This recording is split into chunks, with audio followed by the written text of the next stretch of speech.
లూకా సువార్త 16వ అధ్యాయం.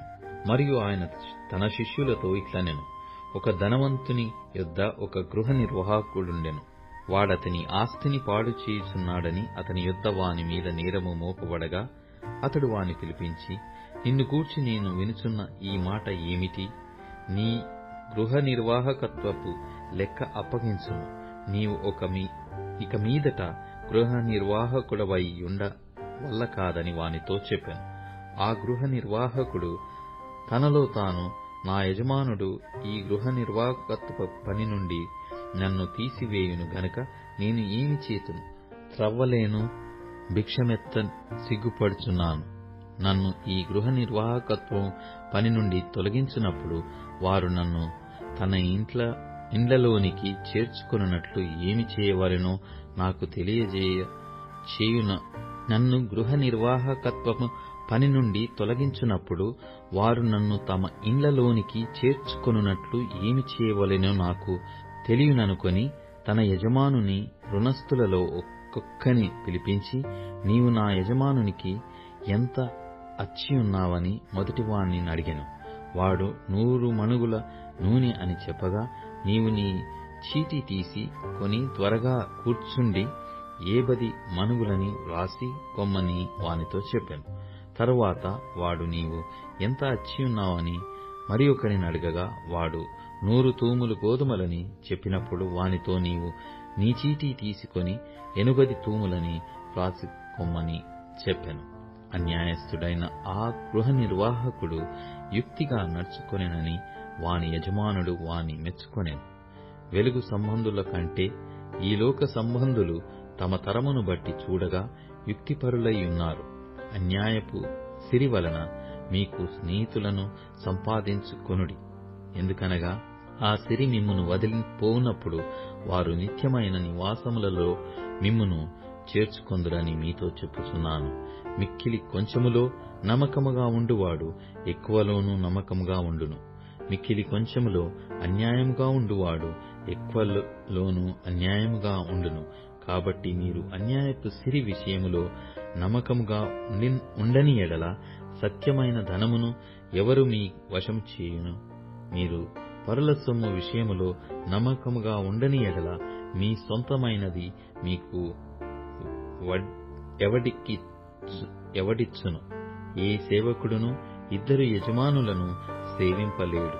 వాడు ఒకని ద్వేషించి ఒకని ప్రేమించును, లేక ఒకని అనుసరించి ఒకని తృణీకరించును. మీరు దేవునిని సిరిని సేవింపలేరని చెప్పాను. ధనాపేక్ష గల పరిసయ్యులు ఈ మాటలన్నీ విని ఆయనను అపహసించుచుండగా, ఆయన, మీరు మనుషుల ఎదుట నీతిమంతులని అనిపించుకొనువారు గాని దేవుడు మీ హృదయములను ఎరుగును. మనుషులలో ఘనముగా ఎంచబడినది దేవుని దృష్టికి అసహ్యం. యోహాను కాలము వరకు ధర్మశాస్త్రమును ప్రవక్తలను ఉండిరి. అప్పటి నుండి దేవుని రాజ్య సువార్త ప్రకటింపబడుచున్నది. ప్రతివాడును ఆ రాజ్యములో బలవంతముగా జొరబడుచున్నాడు. ధర్మశాస్త్రంలో ఒక పొల్లైనను తప్పిపోవుట కంటే ఆకాశమును భూమియు గతించిపోవుట సులభము. తన భార్యను విడనాడి మరి ఒకతని వివాహము చేసుకొను ప్రతివాడు వ్యభిచరించుచున్నాడు. భర్తను విడిచి దానిని వివాహము చేసుకొనువాడు వ్యభిచరించుచున్నాడు. ధనవంతుడొకడుండెను. అతడు ఊదారంగు బట్టలను సన్నపు నార వస్త్రములను ధరించుకొని ప్రతిదినము బహుగా సుఖపడుచు ఉండువాడు. లాజరు అను ఒక దరిద్రుడుండెను.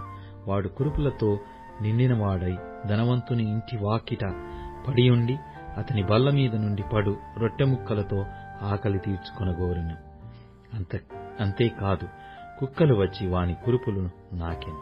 ఆ దరిద్రుడు చనిపోయి దేవదూతల చేత అబ్రహాము రొమ్మున ఆనుకొనుటకు కొనిపోబడెను. ధనవంతుడు కూడా చనిపోయి పాతిపెట్టబడెను. అప్పుడతడు పాతాళములో బాధపడుచు కన్నులెత్తి దూరము నుండి అబ్రహామును అతని రొమ్మున ఆనుకొనియున్న లాజరును చూచి, తండ్రివైన అబ్రహామా, నాయందు కనికరపడి తన వేలి కొనను నీళ్లలో ముంచి నా నాలుకను చల్లార్చుటకు లాజరును పంపుము. నేను ఈ అగ్ని జ్వాలలలో యాతనపడుచున్నానని కేకలు వేసి చెప్పెను. అందుకు అబ్రహాము, కుమారుడా, నీవు నీ జీవితకాలమందు నీకిష్టమైనట్టు సుఖము అనుభవించితివి, అలాగుననే లాజరు కష్టము అనుభవించెను అని జ్ఞాపకం చేసుకొనుము. ఇప్పుడైతే వాడు ఇక్కడ నెమ్మది పొందుచున్నాడు, నీవు యాతన పడుచున్నావు. అంతేకాక ఇక్కడ నుండి మీ యొద్దకు దాటగోరు వారు దాటి పోజాలకుండునట్లును, అక్కడి వారు మా యొద్దకు దాటి రాజాలకుండునట్లును మాకును మీకును మధ్య మహా అగాధముంచబడి ఉన్నదని చెప్పాను.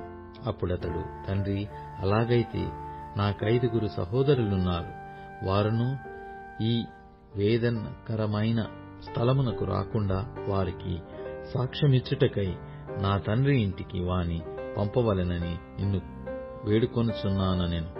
అందుకు అబ్రహాము, వారి యొద్ద మోషేయు ప్రవక్తలను ఉన్నారు, వారి మాటలు వినవలెనని అతనితో చెప్పగా, అతడు, తండ్రి అయిన అబ్రహామా, అలాగు అనవద్దు. మృతులలో నుండి ఒకడు వారి యొద్దకు వెళ్లిన ఎడల వారు మారుమనస్సు పొందుదురని చెప్పాను. అందుకతడు, మోషేయు ప్రవక్తలను చెప్పిన మాటలు వారు వినని ఎడల మృతులలో నుండి ఒకడు లేచినను వారు నమ్మరని అతనితో చెప్పననెను.